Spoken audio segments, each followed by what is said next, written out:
Hola, ¿qué tal? Yo soy Gerardo Ferreira y primero que nada bienvenidos a este podcast de filosofía contemporánea en acción. El día de hoy quiero hablar acerca de un concepto fundamental dentro de la filosofía desarrollada por Merleau-Ponty, el concepto de quiasma, que es un concepto que posteriormente desarrolla con mayor profundidad Mario Teodoro Ramírez bajo el nombre de quiasmo, que es la manera como me gusta llamarle a mí cuando hablo de él en un contexto filosófico.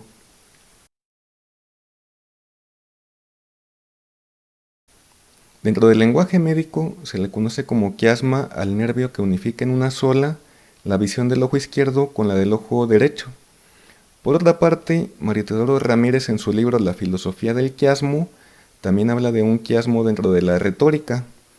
En ese contexto se le conoce como una especie de tropo, una figura discursiva que consiste en un entrecruzamiento de frases.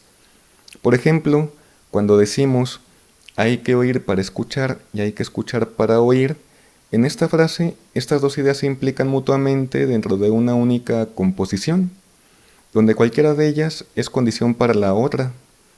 Ahora bien, lo que se propone Merleau-Ponty al desarrollar este concepto dentro de la reflexión filosófica es superar las antiguas posturas excluyentes entre materialismo e idealismo, cuerpo y mente, sujeto y objeto, ser humano y mundo. Desde Platón hasta Husserl ya existían las discusiones de si nosotros constituimos al mundo o si nosotros somos constituidos por él. Pero podemos extender ese ejemplo hacia la historia o la economía en oposición al ser humano.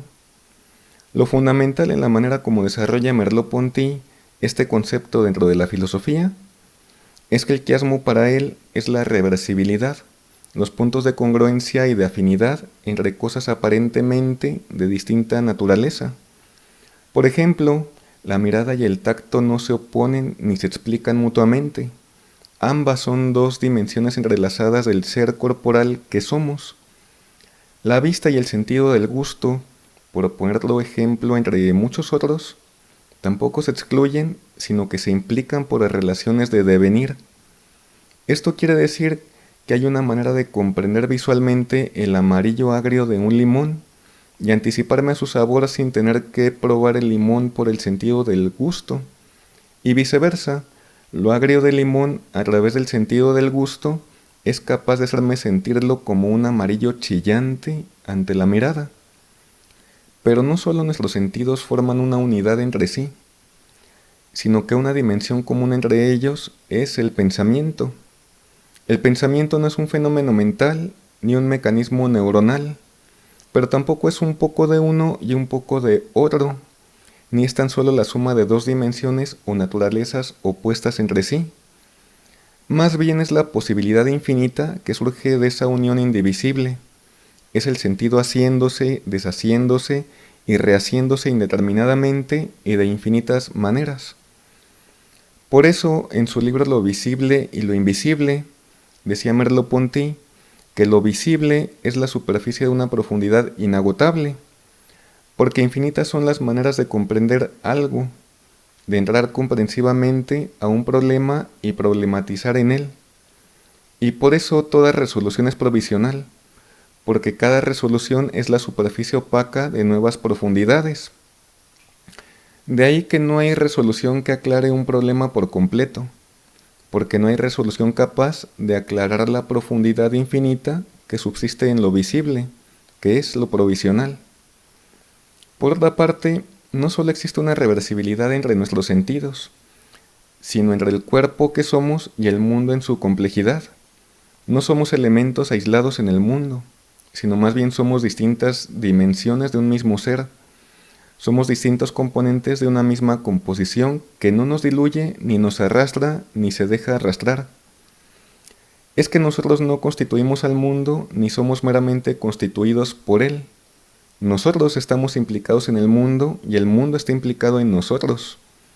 Un ejemplo cotidiano de esto es cuando nosotros nos implicamos en nuestro barrio, el barrio también se implica en nosotros.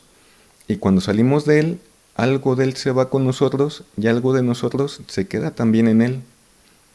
En ese sentido, la carne para Merleau-Ponty es lo visible de una profundidad inagotable de sentido, y el quiasmo es nuestro punto de unión que nos hace parte de un mismo ser, y es por el pensamiento que podemos unirnos a lo universal sin perder nuestra singularidad, y que podemos conservar nuestra singularidad sin excluirnos de lo universal. Eso es fluir en el mundo. Y me parece que todo esto además prueba, aunque Merleau-Ponty no lo dice explícitamente, que el pensamiento no es pura idealidad desencarnada, ni es un mecanismo cerebral, sino una dimensión más del ser, un sentido más y la dimensión en común de los otros sentidos, el que los habita, los sostiene, los anima, los une en una misma carne y los reconfigura constantemente. Entonces el mundo no solo es percibido por los sentidos, como si los sentidos fueran una estructura pasiva y meramente receptiva. Por el contrario, los sentidos son una dimensión activa de nuestra conciencia. Ellos están conectados e integrados en el pensamiento, y el pensamiento está integrado en ellos.